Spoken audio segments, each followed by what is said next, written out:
The original American theatrical ending of Blade Runner was not Ridley Scott's ending. It wasn't even Ridley Scott's footage. Those mountain aerials came from unused helicopter footage shot for The Shining, added after preview audiences reacted badly, and the financiers decided this dark, ambiguous movie needed a more optimistic ending. But the ending was only the most obvious place where the edit stopped trusting the film. I watched the 1982 theatrical version and Ridley Scott's 2007 final cut back to back, and these are not radically different movies. They are essentially the same length, with mostly the same footage, but yet the experience is completely different. So the useful question is not simply what scenes did Scott add, it's this: how can you change surprisingly little in post-production and change the entire meaning of the film? Hi, I'm Matthew Lawrence. I've been a filmmaker and editor for over 30 years. Welcome to The Rough Cut.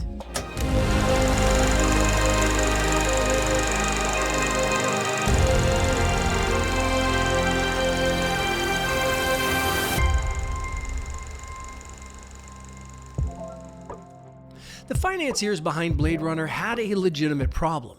The production had gone over budget, control had shifted away from Scott and producer Michael Dealey, and preview audiences were confused. When you have millions of dollars at risk and the audience says it doesn't understand the movie, you just can't ignore that. What interests me is the solution they chose, because they treated ambiguity as though it were failed storytelling. The forced Deckard voiceover, it doesn't merely provide information, it changes the relationship between the audience and the image. Scott and cinematographer Jordan Cronenweth built this incredibly dense Los Angeles, where you're supposed to explore the frame and decide what you believe, while Vangelis pulls you into a strange space between dreamy science fiction and genuine film noir. Then the narration comes in and interprets the experience for you. That's the Blade Runner version of a studio being terrified by 6 minutes of quiet in Alien. The fear is understandable, but once you decide the audience can never be uncertain, the movie starts explaining the image instead of trusting it, and that happy ending, well, it becomes inevitable. A director is deciding how much information to give you and exactly when. The studio thought it was clarifying the plot, but it was also removing the audience's job. And the remarkable thing is that when Scott finally regained control, he didn't have to rebuild the entire movie. The 1992 director's cut removed the narration and happy ending and introduced the unicorn, but despite the name, Scott did not have complete hands-on control. The 2007 final cut was the first time he did, and even Scott described the work as a series of nips and tucks. He went back through the deleted material and decided, well, most of it had been removed for a reason. There was no missing 40-minute masterpiece waiting in a vault. The masterpiece was already there. The edit just needed to stop stepping on it. The voiceover and Kubrick ending disappear. Joanna Cassidy returns 25 years later to replace the stunt performer's face during Zora's death, and Ben Ford's mouth repaired a shot where his father's dialogue did not match. Those are wonderfully obsessive corrections, but the consequential change is a brief image of a unicorn.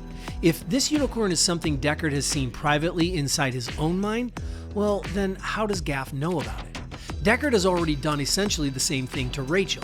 He knows memories she believes are private because they were implanted. So Gaff's origami unicorn raises the possibility that Deckard's memories may not belong to him either. One inserted unicorn changes the possible identity of the protagonist, and Scott never stops to resolve it for you. So editing doesn't merely determine pace or clarity, it determines what a movie is allowed to mean. And once the edit stops explaining Blade Runner, you can finally see how much of its storytelling was already embedded in the filmmaking. People understandably talk about the production design in Blade Runner, but elaborate sets are not why this world still feels enormous. Scott and Cronenweth used light to give that design depth and quietly carry information about the characters. Look at Deckard in the Tyrell office. A hard shadow line divides his face beneath the nose, hiding his eyes while leaving his mouth exposed. Rachel is presented in the light, but Deckard observes her from darkness. His eyes are concealed because he is analyzing. His mouth remains visible because he's the interrogator. That isn't lighting added merely to make the frame look cool. The exposure is doing character work. The haze and smoke are doing architectural work.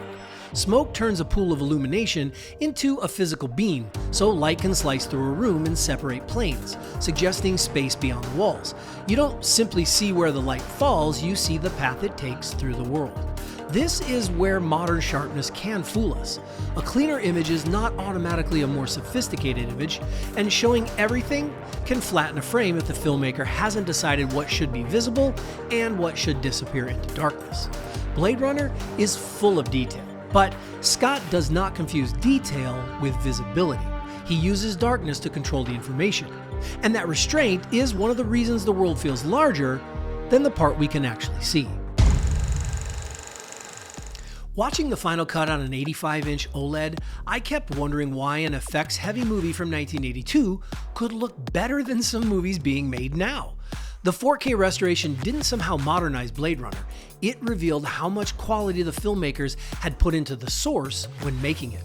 The original 35mm camera negative was scanned at 4K, but the visual effects elements had been photographed on 65mm and were scanned at 8K. Douglas Trumbull and his team were building miniatures, shooting multiple passes, and combining those elements optically, so starting with a much larger piece of film protected image information as the shots moved through duplication and compositing. 40 years later, that decision is still paying off. But resolution is only part of the answer. The miniature detail, controlled contrast, rain, smoke, and carefully placed light all help those separate layers feel like one photographed world. The technology preserved the information, but the craft gave that information coherence. They obviously weren't sitting there in 1981 thinking that someday some guy would examine this movie on an 85-inch OLED. They simply put enough quality and intention into the original photography that a modern restoration could recover what was already there. That is what future-proofing really looks like. A later finish can reveal information captured at the source. It cannot, however, manufacture decisions nobody made. The theatrical cut keeps trying to explain humanity in words, while the film's best techniques allowed us to feel it without being told. Cronenweth used a two-way mirror positioned at 45 degrees to the camera, sending light almost directly down the lens axis and creating that strange reflection inside the replicant's eyes. In a movie obsessed with the boundary between human and artificial, that tiny optical choice gives them an identity the narration could never supply. And, ironically, the man manufacturing those eyes is actor James Hong. The third film I ever edited in the late 90s was directed by James, and I spent about 2 months in an edit room with him learning techniques about acting and pacing. James, if you're watching, thank you so much. But Roy Batty is where the film's argument becomes complete, because the character treated as the monster becomes the person most aware of mortality, and ultimately the one capable of mercy. Roy saves Deckard. That inversion is the point. The artificial person becomes the film's deepest expression of humanity, and Scott trusts Rutger Hauer's performance and a single choice of behavior to let us reach that conclusion ourselves. For me, there is no contest. The final cut is the better movie, but not because Scott replaced the theatrical version with an entirely different film. Most of what makes Blade Runner extraordinary was already there in 1982. The performances, Cronenweth's photography, Vangelis, and that remarkable physical world were already doing the work. Scott removed the explanations and corrected the places where the finish had betrayed the filmmaking. The studio gave Blade Runner a happy ending. The final cut gave it back its identity. Sometimes the thing making an audience uncomfortable isn't broken. If the question was placed there deliberately, removing it in the name of clarity may remove the movie's entire meaning. Well, as a filmmaker, I'm just glad we got to experience Ridley Scott's intended meaning. I'm Matthew Lawrence. This has been The Rough Cut, a filmmaker's perspective with no apologies. So, which version is Blade Runner to you? And do you think Deckard is a replicant? If you made it this far, drop something in the comments. I genuinely want to know. And if this is the kind of breakdown you came for, do me a favor, hit that subscribe button. And I will see you in the edit room.